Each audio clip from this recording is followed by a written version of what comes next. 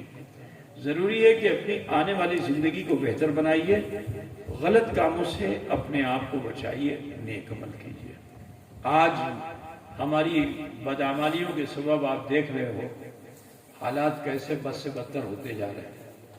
1400 سال میں لوگوں نے قرآن میں کمیاں تو نکالی لیکن کسی میں ہمت نہیں ہوئی کہ وہ اس پر کسی کورٹ میں مقدمہ قائم کر سکے۔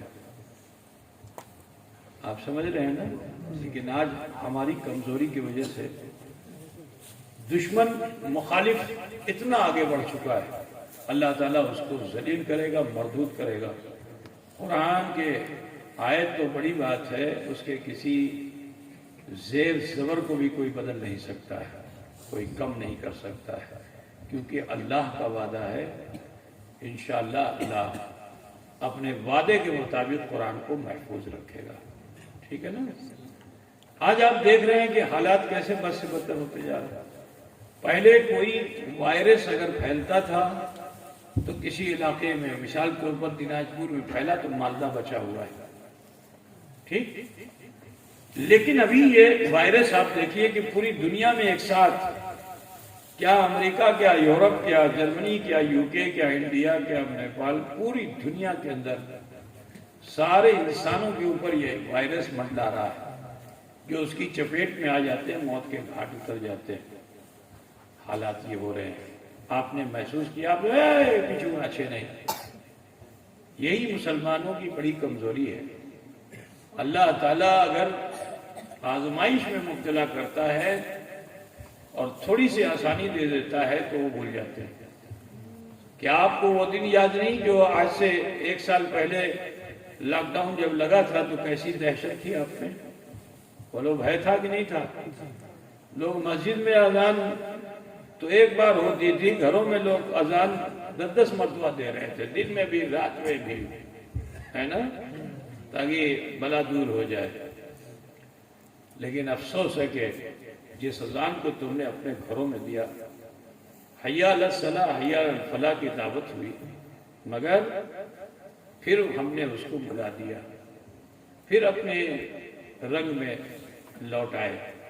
ڈرو اپنے رب سے، خوف خدا پیدا کرو۔ پہلے پلیگ آتا تھا تو مثال تو وہ دیناجپور میں آیا ہے تو مالدہ بچا ہوا ہے، ابھی تک کا حال یہی تھا۔ سونامی آئی جاپان میں تو اسی کے آس پاس رہی، پورے دنیا میں نہیں آ سکی، ٹھیک؟ کہیں برف، کہیں بہت زیادہ برف باری ہو گئی، پورا علاقہ برف میں دھس گیا، اللہ کا عذاب تھا، ٹھیک ہے نا؟ کہیں معلوم ہوا آتش فشاں پہاڑ پھوٹا اور اس سے اتنی آگ نکلی، اتنا لاوا نکلا کہ بہت سی بستیاں اس میں ختم ہو گئی۔ یہ کیا اللہ کا عذاب؟ علاقہ ہے، پوری دنیا نہیں ہے۔ لیکن یہ وائرس ایسا ہے کہ اس نے تو پوری دنیا کو اپنی چپیٹ میں لے لیا۔ ایک چیز میں آپ کو نشاندہی کرنا چاہتا ہوں